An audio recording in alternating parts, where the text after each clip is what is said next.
down to midnight.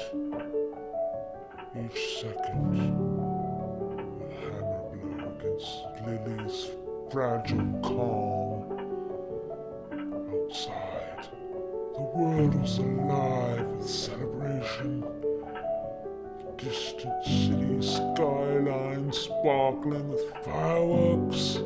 But inside, the house was silent save for the grandfather clock in the hall. 10, she whispered, hands shaking. 9, she remembered last New Year's Eve, the ball gowns, the laughter, the champagne. It was the night. She made a wish, a desperate plea for a second chance with Marcus. When the accident being done, she wished upon a star, a foolish, dear-soaked wish.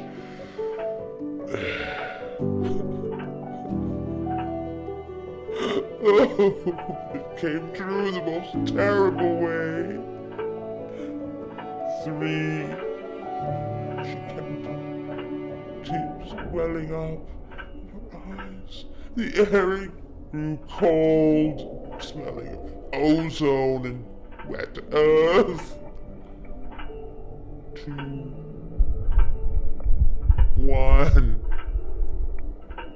The midnight struck. Rolled outside it, wrapped it in a joyous cacophony. Inside, low scraping sound began at the front door. The wish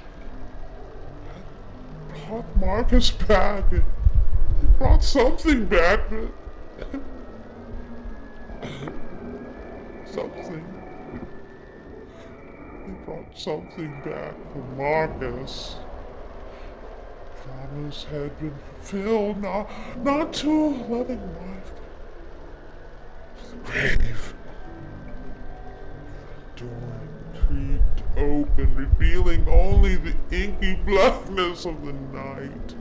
A void from which a single muddy boot print emerged into the hall rug. The smell of the cemetery filled the house.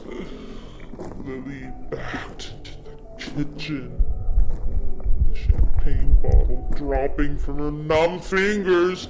The heavy fizz, mockery of terror. Scraping grew louder as whatever had come for her began to drag itself across the hall and into the light.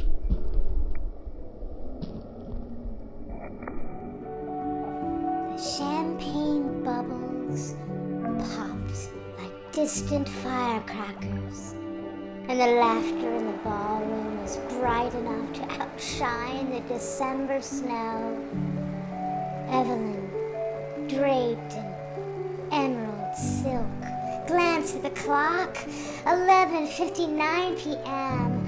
Oh, another year, Henry, she murmured to the empty air beside her, adjusting the antique locket that held his portrait. He'd promised her the New Year's waltz 50 years ago, a promise sealed with a kiss under the mistletoe, before the war took him. Spring. The music, it swelled the countdown, and it began. 5, 4, 3. As the final one New Year's echoed.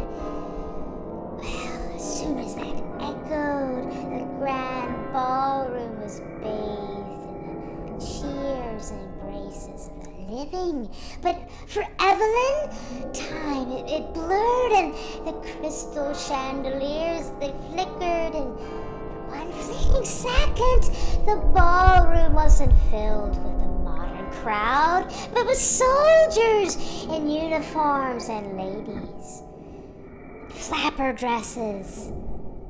And the music, it shifted to a 1920s waltz. A figure in a sharp, vintage tuxedo materialized before her. His eyes were the same warm hazel that she remembered. He was as real as the velvet curtains, and yet utterly transparent. My Evelyn.